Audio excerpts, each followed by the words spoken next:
السلام عليكم ورحمة الله وبركاته. ازيكم حبايبي؟ عاملين ايه؟ صباحكم مشرق بنور الله. اللهم صل وسلم وزد وبارك على سيدنا محمد في كل نفس ووقت وحين وفي الملأ الأعلى إلى يوم الدين. النهارده كده يا حبايبي هنعمل رز بلبن. معانا هنا كوباية رز يا حبايبي، بوريها لكم اهي بعد ما نقعتها ساعة بقت ما شاء الله ضعف حجمها وبقت جميلة ازاي.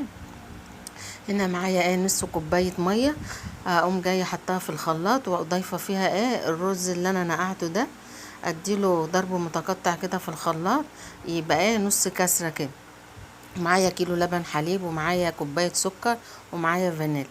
ضربت يا حبايبي كوبايه السكر بنص كوبايه الميه. شوفوا اللهم بارك بقى كسر ازاي. هنا بقى اقوم جايه ضيفاه على اللبن ونحطه على النار وافضل اقلب فيه. اول ما يغلي اقوم جايه طافيه عليه. وده السر يا حبيبتي في انك تلاقي رز بلبن ما شاء الله مستوي 10/10 وعامل الوش المكرمش الجميل وكريمي وطعمه فوق الروعه من غير اضافه كريمه ولا اي مكسبات اضافيه من بره. هو الرز واللبن بس. ان انا اول ما هيغلي كده يا حبايبي معايا اقوم جايه طافيه عليه وسايباه ربع ساعه.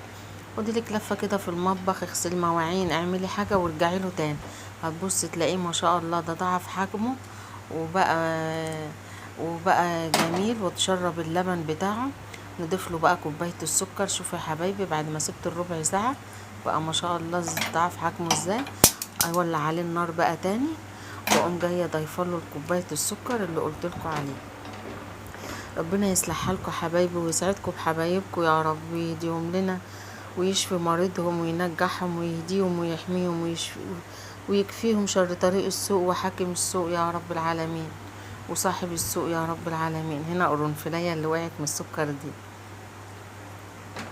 هقوم جايه افضل ايدي فيه برضو كده يا حبايبي لعند اول ما السكر يدوب خالص وغلى وبقبق معانا. شوفوا القوام ما شاء الله. اطفي بقى يا حبايبي واضيف الفانيليا. اللهم بارك.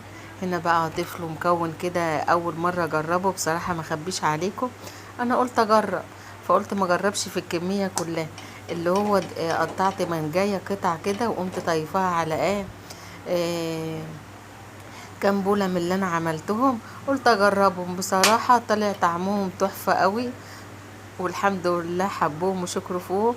اوعدك ان انت حتى اولادك اللي ما بيحبوش الرز بلبن اول ما هيلاقوا المانجا عليه ما شاء الله هتلفت انتباههم وهتعجبهم قوي يا حبايبي. اضافه جميله قوي، جربيها لو ما جربتيهاش زي حالاتي.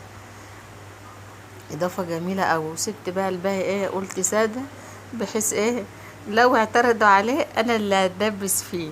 بس كانت تدبيسه جميل. لا بس هو والله عجبهم الحمد لله. الف هنا وشفا وتعملوه تتهنوا بيه يا حبايبي يا رب. هنا المانجا يا حبايبي قطعتها مكعبات كده واضيفها بقى عليه. ما تسقع بقى حاجه كده ترطب على القلب من فاخر من الاخر. هو ده اللي بيقولوا عليه طعمها تحفه قوي. تعملوها وتتهنوا يا رب ويا رب الفكره تعجبكم. وما تنسوش اختكم بالاشتراك واللايك. الله يسعد قلوبكم حبايبي وما تحرمش منكم ابدا. وبتشرف بكل اللي دخل جديد على القناه. الله يسعدكم حبايبي يا رب ويجعلها محبه في الله يا رب العالمين. السلام عليكم ورحمه الله وبركاته.